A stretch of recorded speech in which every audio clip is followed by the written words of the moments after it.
What's up, everyone? Vincent Genito here, and I'm here with my best friend ever in the history of ever, Brian Albert. I'm glad I got that recognition finally. That's what I deserve. that is what you deserve. Get what you deserve, Brian. I'm working on it. Speaking of what we deserve, we got to play Borderlands the pre-sequel. I think we deserved that. I think so, yeah. Yeah, and I think we had a pretty good time with it. What did you think of it?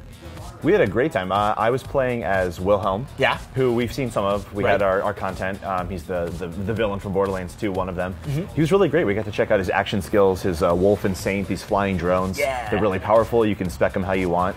I had a really good time. We only got to play 2 of the 4 characters. That's right. We got to play Wilhelm. Right. I spent a little more time with Athena, who I really liked. We've seen a little bit of Athena before with her kinetic shield that she has, the Aspis.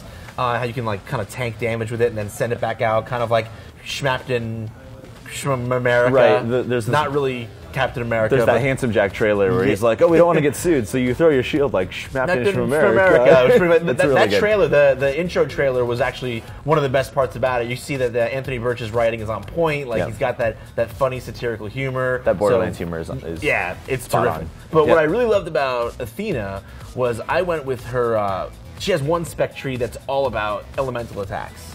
And what I found was that the more times you inflict an elemental status on someone, you build up these stacks, these maelstrom stacks, right? And then you have all these other abilities that play off of that. The more stacks you have built up, it's kind of like the anarchy mechanic that from Borderlands 2, the Necromancer. Yes, thank you. Yeah. So it's like you're managing this third resource.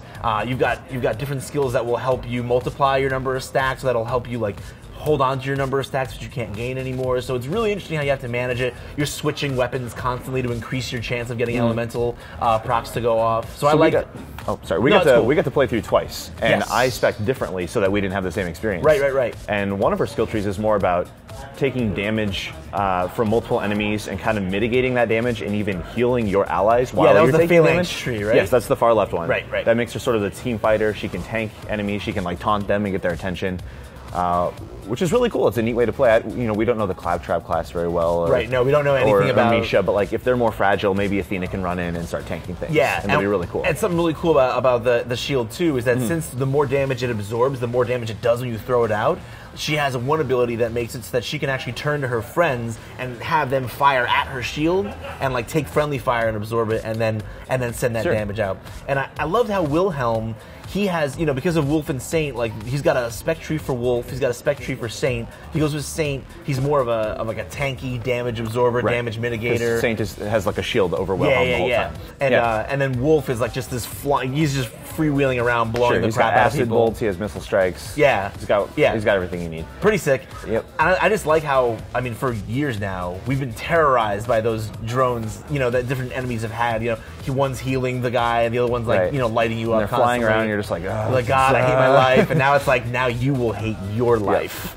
And I love it. Yeah. That final ability, the missile strike, is just so good. But the one thing we didn't get to mess around with Wilhelm that I thought was pretty cool is the middle tree specs him to be sort of that robotic character you know him to. Right. So we didn't get to mess around with that too much. No, but we know it's coming. And they were kind of vague. It does change the way he looks, but they're not talking about what ramifications it might have for the story or the outcome. So we'll see. Hopefully we'll get a chance to play more Borderlands the pre-sequel, and we'll see what the other 2 characters are all about. For everything on Borderlands the pre-sequel, be sure to keep it locked right here to IGN.